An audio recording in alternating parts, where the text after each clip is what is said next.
Terima kasih Mas Yose. Assalamualaikum warahmatullahi wabarakatuh. Selamat pagi dan salam sejahtera bagi kita semua. Pada kesempatan ini saya ingin menyampaikan materi saya yang berjudul Gelombang Demonstrasi dan Krisis Legitimasi Fiskal di Indonesia. Jadi belakangan ini kita telah melihat adanya gelombang demonstrasi yang terjadi di banyak kota di Indonesia. Dari Pati, Bone, dari Jakarta hingga Makassar, ribuan orang itu turun ke jalan memprotes pemerintah. Protes ini meluas menjadi ekspresi keresahan sosial ekonomi dan kemarahan publik, khususnya setelah terjadi tragedi meninggalnya Afan Kurniawan, pengemudi ojol pada demonstrasi kemarin. Nah, pertanyaannya adalah mengapa hal ini bisa terjadi dan meluas? Apa akar masalahnya dan bagaimana solusi yang harus dilakukan oleh pemerintahan Prabowo? Bagi saya, akar masalahnya adalah adanya krisis kepercayaan kepada pemerintah akibat runtuhnya legitimasi fiskal. Rakyat diminta membayar pajak, membayar iuran, dan menerima efisiensi yang dilakukan oleh pemerintah, tapi sementara di sisi lain pemerintah tampak boros, menambah jumlah kementerian dan lembaga, membiarkan rangkap jabatan di BUMN, serta menaikkan gaji dan tunjangan pejabat dan anggota DPR. Kontradiksi ini menciptakan krisis legitimasi fiskal, karena pada dasarnya fondasi kepercayaan yang menopangnya itu runtuh. Dalam teori ekonomi politik, kita ketahui bahwa pajak adalah kontrak sosial antara rakyat dengan negara.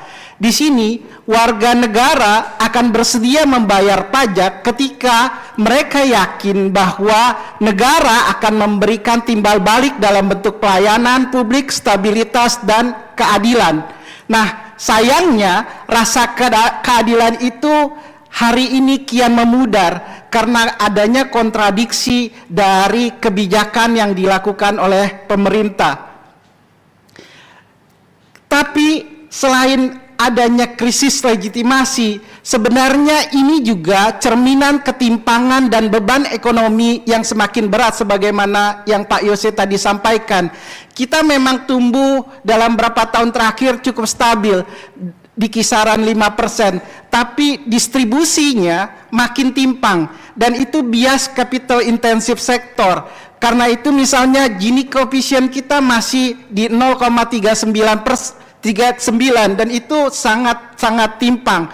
Di sisi lain tingkat kemiskinan itu memang turun per persentasenya, tapi kita juga tahu bahwa kelas menengah juga turun, dan sebagian besar rakyat Indonesia walaupun dia tidak miskin, dia hanya ada di batas atas sedikit dari garis kemiskinan. Jadi ketika ada shock atau ada inflasi yang tinggi, yang sedikit saja naik, dia akan jatuh menjadi miskin. Itu padahal kita menggunakan dasar perhitungan garis kemiskinan yang sangat rendah. Kalau pakai standar Bank Dunia yang sekarang mungkin tingkat kemiskinannya lebih tinggi lagi.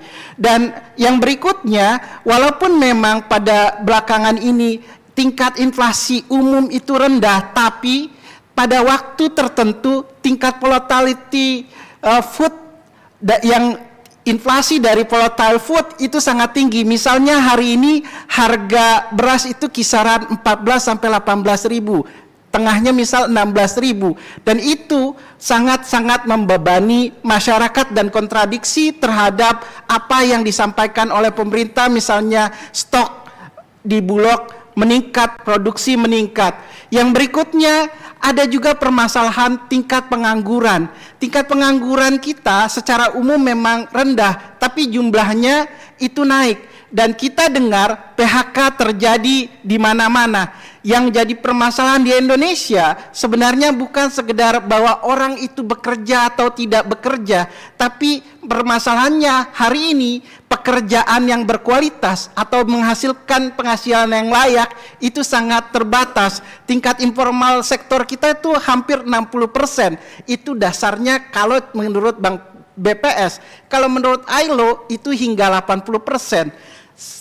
Dan kita ketahui bahwa tingkat pendapatan juga stagnan dan itu tidak mampu mengimbangi biaya hidup. Akibat dari tekanan fakta-fakta ekonomi itu, maka kenaikan pajak yang sedikit saja itu akan terasa menyesakkan dan di tengah beban hidup yang semakin meningkat. Jadi permasalahannya adalah secara ironis arah dari belanja negara justru juga tidak adil dan malah menambah luka. Belanja bantuan dan perlindungan sosial itu terus mengecil. Kita dengar berita bahwa pemerintah berencana akan menaikkan iuran BPJS. Sementara di sisi lain program-program mahal, prioritas pemerintah dan dampaknya hingga saat ini itu masih tidak efektif atau tidak mendesak itu tetap dijalankan. Misalnya MBG itu naik dari 107 triliun menjadi 335 triliun dan dia menguasai 44% dari anggaran pendidikan.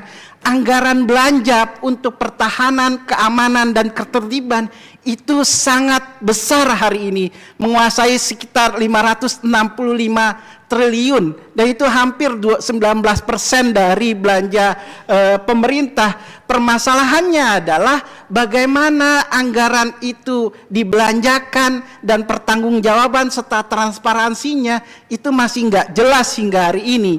Apakah dana-dana yang dikeluarkan itu untuk membeli alat-alat yang baik, yang proper dalam modernisasi angkatan pertahanan kita atau kepolisian kita, atau malah itu menjadi alat untuk memukul rakyatnya sendiri. Di sisi lain ada bantuan modal untuk koperasi yang biayanya sekitar 3 miliar per unit untuk 80.000 unit koperasi yang dibangun, yang hingga hari ini apakah jelas atau enggak, di mana tempatnya, ada anggotanya atau tidak, dan hanya legalitas atau bukan, dan bagaimana sistem monetary monefnya. Di sisi lain ada juga gaji dan tunjangan pejabat DPR yang naik. Misalnya kita tahun 2024 itu masih 5,9 triliun, di 2025 dan di 2026 itu menjadi 9,9 triliun, di mana misalnya satu anggota DPR per bulan itu menguasai atau mendapatkan 1,4 miliar per orangnya, di mana kalau gajinya ada 100 juta per bulan per orang, itu artinya ada 1,3 triliun untuk aktivitas lain yang untuk setiap satu anggota DPR. Jadi berikutnya permasalahannya akibat prioritas anggaran, ada juga permasalahan transfer ke daerah yang mengecil. Tahun lalu atau tahun ini APBN 2025 50 triliun anggaran untuk daerah itu dikurangi, dan tahun depan itu ada 24% itu akan turun. Akibatnya dengan kapasitas fiskal yang terbatas di daerah, mau nggak mau pilihannya misalnya pemerintah daerah menaikkan PBB, dan itu menjadi beban tambahan bagi masyarakat. Nah, permasalahannya adalah keadilan dan tekanan hidup itu mengancam perekonomian dan demokrasi kita. Gelombang protes yang hari ini terjadi itu tidak lain merupakan penolakan atas ketimpangan dan kontrak sosial kita yang hari ini sangat timpang dan tidak adil. Singkatnya, protes-protes ini merupakan akumulasi keresahan atas kesulitan hidup yang kian mencekik dan kekecewaan atas negara yang hari ini terasa kian abai. Rakyat merasa dikhianati karena elit politik tampil arogan dan tidak peka, tuli. Indonesia gelap misalnya versus Indonesia terang. Kontroversi tunjangan DPR dan lain-lain itu adalah bukti-bukti bahwa apakah negara atau pemerintah mendengar apa yang disampaikan oleh masyarakat atau tetap denying atas apa yang sebenarnya terjadi. Kalau ini terus dibiarkan, akar permasalahan ini tidak diatasi, resiko krisis ekonomi, delegitimasi negara, dan degradasi demokrasi itu akan meningkat.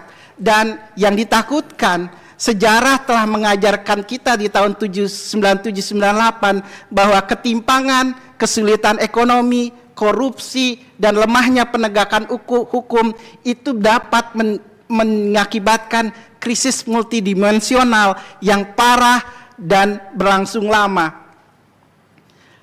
Lalu apa yang perlu kita lakukan? Apa solusinya?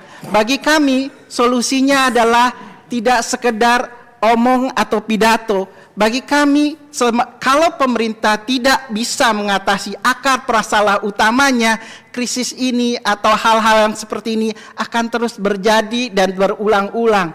Karena itu, pemerintah harus bisa membangun kembali kepercayaan fiskal melalui empati dan keteladanan.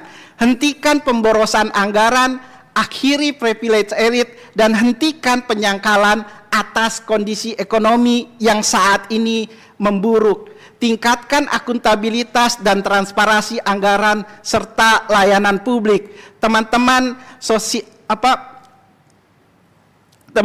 aktivis sosial misalnya ada tuntutan 17 tuntutan dan 8 tuntutan.